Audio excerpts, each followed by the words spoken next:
Hello everyone, and welcome to another horrific review. Today we're discussing Taste the Blood of Dracula, directed by Peter Sasdy. After killing his disciple, three English gentlemen unwittingly resurrect Count Dracula, who seeks to avenge his servant by making the trio die at the hands of their own children. Well, hello everyone, we're back with another Hammer movie, and we're into the 70s now, so we're trucking along nicely. Okay, so wee bit of interesting trivia, because if you've watched this one, you'll notice that tonally it's different, and even the way Christopher Lee performs in it, like, he really looks like he doesn't care and is not interested, which is pretty much the case. He didn't want to reprise his role as Dracula anymore. He was starting to get fed up with it, getting typecast, and Hammer were actually trying to move forward with a different storyline and using different actors as Dracula, or the idea of Dracula. In fact, Dracula himself wasn't even meant to be in this movie. But Warner 7 Arts didn't want to back it. They weren't going to put the money forward unless Christopher Lee was in it as Dracula. So they paid him a load of money and he came back, and really you can just tell he was kind of shoehorned in as a character and just doesn't care. The beginning of this film's really good. The premise is good. We've got Hargood, Paxton and Secker, three gentlemen. They're playing the part of good living, upstanding members of the community, family men, etc, etc. But they've formed a little club, and basically what they're doing is to go down to the shady parts of London and go to brothels, and it's very much the plot of Hellraiser. If you think of Frank, he was busy searching for new experiences, not which led him to the Cenobites. This is pretty much the same thing. They are looking for every experience, and they're pushing the boundaries, and they're bored. You can see it especially in Hargood, that he's just not into it anymore. He's just like, nah, he's looking for the next thrill, and he can't find it in sexual pleasure, for example, because he's done it all, and he's just going through the motions at this point. And I think they've tried every substance, etc. You know, that seems to be their thing, and they've reached the limit. Then steps in Lord Courtly, who it turns out has been cut off from his family, disowned. You would think that he would have his title taken off him. I know the hereditary title, but isn't there a thing where if you've been a disgrace, especially like a lord, you can have that removed? I don't know. But I mean, he's still going around. The club's not.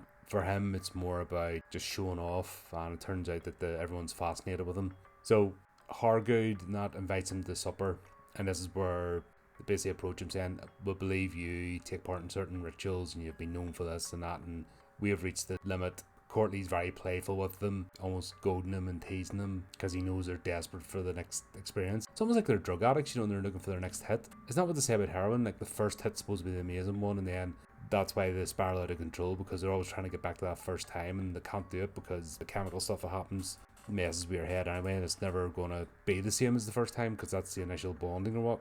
This is what these guys are like. They're looking for the thrill of their first experiences, and they can't get it. So in this case, they've reached out to Courtly. They've set this up.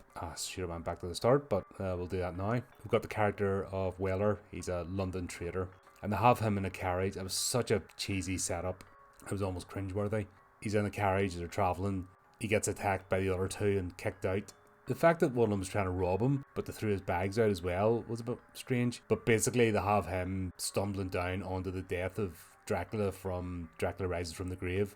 And the fact is that Maria, Paul and Hopper, the priest, you remember from the last one, they were there, they watched him die, and they never noticed Weller just stumbling down. I know they're making an attempt to join the two movies together, but it's very clumsy.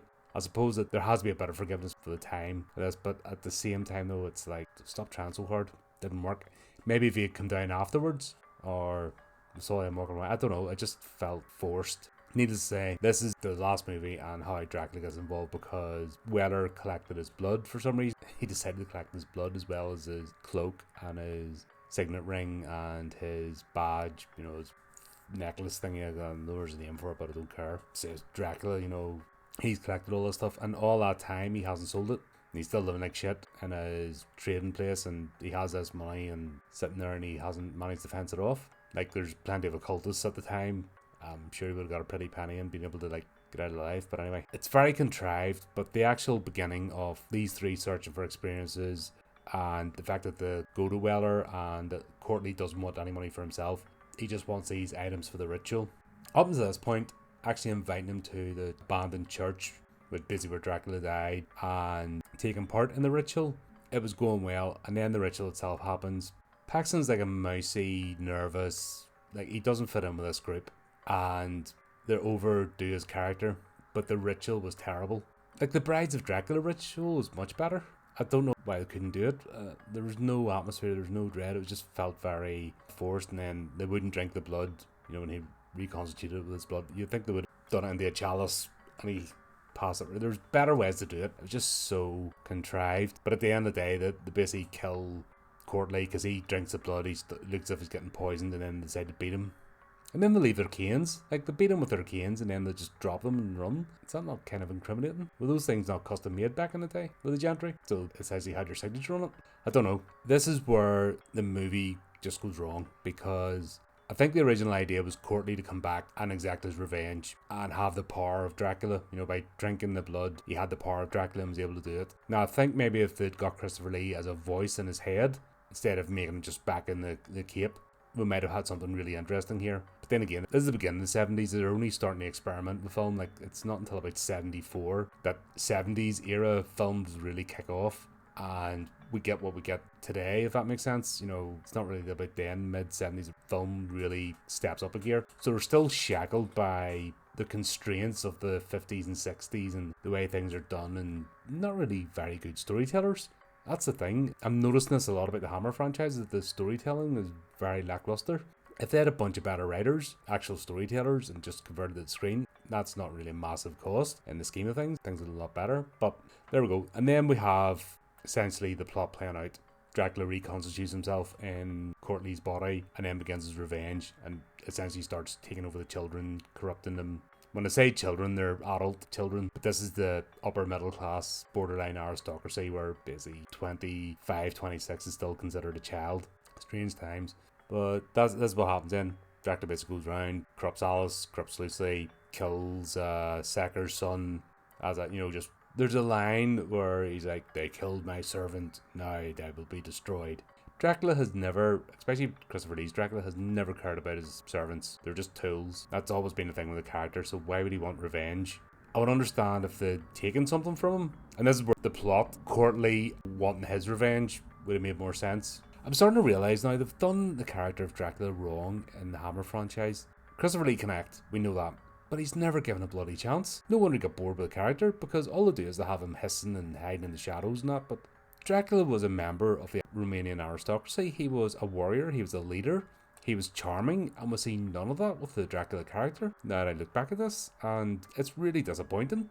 And this film suffers from it as well, because what he's doing makes no sense, and he just goes around, 1, the 2nd, the 3rd. You know, he's counting them off as he kills them, like Count Dracula out of bloody Sesame Street. There's a good story here, it just doesn't work. Because of actually having Christopher Lee in it and him not being interested in giving them minimal lines just to please the studio, they messed up what could have been a really interesting Revenant movie, Revenge, and maybe later on to something else, but I don't know, it just didn't work. Then we get the ending. The ending of this is so horrible. We've got Alice's intended or beloved, Paul Saxon, who obviously is son of the other one, so that's why the father doesn't like him, because his dad's a pervert and he goes out with him, and he's a weak man anyway and really not reliable. But all of a sudden, Paul reads a book, he becomes powered up with religion, and then he supposedly changes the church to trap Dracula, and then we have a strange scene at the end that the church looks like something out of the 70s, by the way, when they do the camera shots, and yeah, it just doesn't make sense, and Dracula just falls, and that's it, he's over. Such a shame. I think I've talked about this before with Cameron, like years ago, with that stream, and it's the same thing. Just Christopher Lee does not care in this. He's not giving any good lines. The plot is contrived, and the ending is just really disappointing. Just to wrap it up for the sake of wrapping it up. Oh well, there you go. Shame. There's a good story in there, they just ruined it. But anyway, let me know what you think. And until next time, keep up to date with the channel, do the type of things, and remember to keep it creepy, keep it horrific.